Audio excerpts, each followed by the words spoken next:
E na sua prática clínica, Adriana, que tipo de problemas aparecem com mais frequência? Qual o tipo de queixa mais comum? Além, claro, da falta de dinheiro. Você sabe que geralmente as pessoas acreditam que chegam até mim mais pessoas que estão endividadas, mas isso não é uma verdade, sabe? A gente até precisaria analisar por quê. Mas a gente tem sim pessoas que são endividadas e que aí elas buscam, né? Quando eu falo endividado, endividado que a psicologia vai olhar e vai trabalhar numa prática clínica, é aquele endividado que é recorrente. Porque tem um endividado que é um momento pontual da vida, né? Perdeu o emprego, aconteceu alguma coisa na família e tal, e aquilo gerou um desequilíbrio financeiro momentâneo. Aquela pessoa rapidamente ela consegue se organizar. Esse rápido às vezes pode levar um pouquinho de tempo, mas ela sabe os caminhos e ela consegue se organizar. Agora tem aquele endividado que quando você pergunta para ele, mas desde quando, né, você está endividado? Ele fala, nossa, desde que eu me entendo por gente, ou desde a adolescência, sempre eu estive Estilo de endividado. vida, quase, né? Isso, é um padrão dele, é um perfil dele. Então ele sai do endividamento, daqui a pouco ele está de novo endividado, sai do endividamento, daqui a pouco está endividado. Então não é uma pessoa que consegue manter dentro de um equilíbrio financeiro. Então esse é um público que clinicamente para a gente é público, é uma pessoa que pode se beneficiar com a psicologia. Depois a gente também tem aquelas pessoas, né, quando você fala que pessoas mais te procuram, né? Eu tenho um público também que me procura que são os facilitadores financeiros. Sabe aquelas pessoas que estão sempre ajudando outras? Sabe, o tempo inteiro elas estão pagando curso para sobrinho, para filho, para parente, ajuda os pais, ajuda. É aquela pessoa que está sempre se doando para o outro financeiramente. É com É, penduricalho, alguém segurando alguém aqui, equilibrando, né? exatamente. E geralmente ela já está cansada, essa pessoa já está com raiva daquilo, porque percebe que ajuda e que ao ajudar as outras pessoas não vão para frente também. Ela percebe que ela tem um esforço, um empenho, mas que a outra parte também não está dando a contrapartida. Porque é diferente você ajudar também pontualmente, é diferente você ajudar uma pessoa e daqui a pouco ela pega aquela sua ajuda e vai para frente. Outra coisa é você ficar o tempo inteiro ajudando as mesmas pessoas. Então, nós temos os facilitadores financeiros, que carregam uma grande dor, e aí na outra ponta nós temos os dependentes financeiros, né? Aquelas pessoas que adultas, né? Adultas que já deveriam se sustentar, ter autonomia financeira, mas que não conseguem manter essa autonomia financeira. Estão sempre dependendo do dinheiro de outra pessoa. E olha que pode ser, por exemplo, uma esposa. E pode ser uma esposa que tenha renda, mas uma renda menor e que ela também não administra essa renda. Ela pode pegar essa renda, passar toda para o marido, para ele administrar, porque ela não se vê competente em administrar, por exemplo. Então, ela se torna uma dependente também dele, né? Ou aquela pessoa que realmente é um filho adulto, que ainda é dependente dos pais, não consegue gerar essa autonomia. E aí, qualquer pessoa que se torna dependente do outro. Um workaholic também, uma pessoa que está o tempo inteiro trabalhando, né, buscando esse dinheiro incessantemente, sem entender nem para quê e por quê, né? Então, também são públicos para uma prática clínica também, né? E aí é lógico, né? A gente tem ali os compulsivos por compra, aí você também tem aqueles poupadores em excesso, aquele que adoece com medo de gastar o dinheiro, né? Também é recorrente na minha prática clínica esse público. No geral, quais são os princípios que você utiliza para ajudar essas pessoas, né? Qual o tipo de enfoque que você emprega até como uma proposta de ajuda para essas pessoas?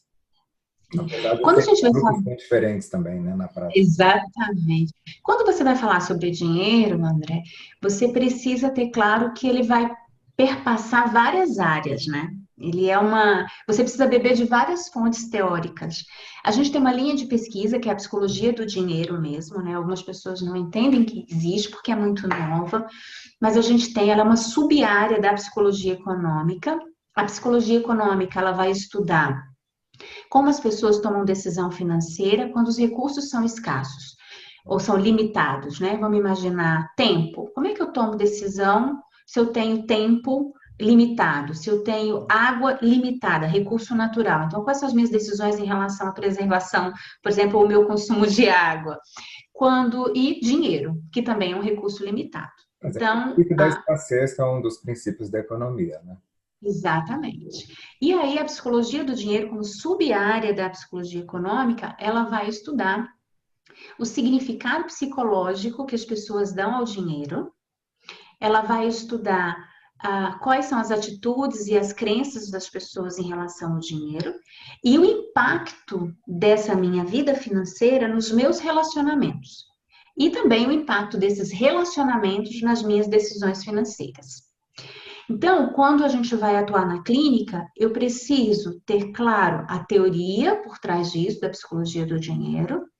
Eu preciso entender um pouquinho também de sociologia, de antropologia, de filosofia, porque são áreas que vão perpassar a questão do dinheiro. Porque senão a gente fica com uma visão muito limitada sobre o dinheiro, né? Na psicologia também, a gente vai beber também um pouquinho ali das terapias sistêmicas, né? Porque eu vou entender, então, principalmente dentro da terapia familiar sistêmica, todas essas relações que existem entre os indivíduos e os seus membros familiares e como o dinheiro perpassa e diz coisas, né? E a gente pode aprofundar um pouquinho a respeito disso, essa fala do dinheiro, né, nas relações. Então, só para E esclarecer também para o público que a ideia de um enfoque sistêmico, quer dizer, não é só o problema do indivíduo, mas a importância do dinheiro nesse conjunto familiar e como ele ajuda a criar equilíbrios ou desequilíbrios, né? Exatamente. Então, vamos dar um exemplo para ficar mais claro, né? Se a gente pegar ali uma relação de um marido e de uma esposa, uma mulher, por exemplo, uma relação conjugal, né? Independente do gênero, uma relação conjugal. Uma parte pode usar o dinheiro para impor a sua própria vontade. Quantas vezes a gente escuta assim: ah, mas eu não falo nada porque o dinheiro é dele, porque foi ele que trouxe o dinheiro para dentro de casa. Ou ele tem mais dinheiro, eu não posso opinar sobre isso, né? Então, quem tem o dinheiro tem o poder. O que não deveria ser assim, tá, André? É assim que as coisas geralmente acontecem. É como se o dinheiro tivesse ali um significado psicológico dele, emocional, subjetivo, que é de ter poder. Inclusive, eu já li num livro uma vez que falava assim, a regra de ouro do casal. Quem tem o ouro faz a regra. Mostra muito a questão do dinheiro e do poder na relação conjugal, na relação afetiva, né? Ou também, Exato. outras vezes, a pessoa diz, não, o meu é meu e o seu é nosso. Quer dizer, porque é feita essa divisão, né? Muito comum. Agora, apesar disso acontecer, ou melhor, isso acontecendo, né? A gente tem uma consequência, né? A outra parte, ela se sente injustiçada, sabe? Porque você está colocando poder, está dando dinheiro à sua voz, ou seja, eu que mando, eu que decido, e às vezes isso é muito sutil, viu, André? Nem sempre é assim tão descarado, às vezes é muito sutil isso.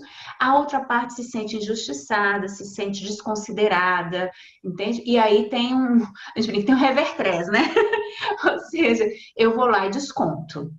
Entende? Então, muitas vezes eu não vou aderir ao planejamento financeiro que o casal estabeleceu, porque eu vou me vingar daquilo, entende? Eu vou furar o cartão de crédito, eu vou comprar tudo que eu quero porque eu tô cansada desse relacionamento, porque o outro acha que manda em mim, eu vou mostrar que não manda. Então, às vezes eu não vou falar, mas eu vou fazer e vou trazer, às vezes, uma descompensação financeira na busca desse equilíbrio, sabe? É uma forma de comunicação também, né? Assim, de Exatamente. proximidade, retaliação, quer dizer, Isso. E aí as coisas vão se complicando. Não é à toa, como a gente disse no início, né, que um dos principais motivos de divórcio é em torno do dinheiro. Não é pelo dinheiro em si, mas é como eu lido com ele, né? E a gente vai entender que isso tem a ver com a forma como cada um deles aprendeu sobre dinheiro, né? E como se colocar no mundo a partir da questão financeira. Nós temos uma história, né, longa e atrás em relação a isso.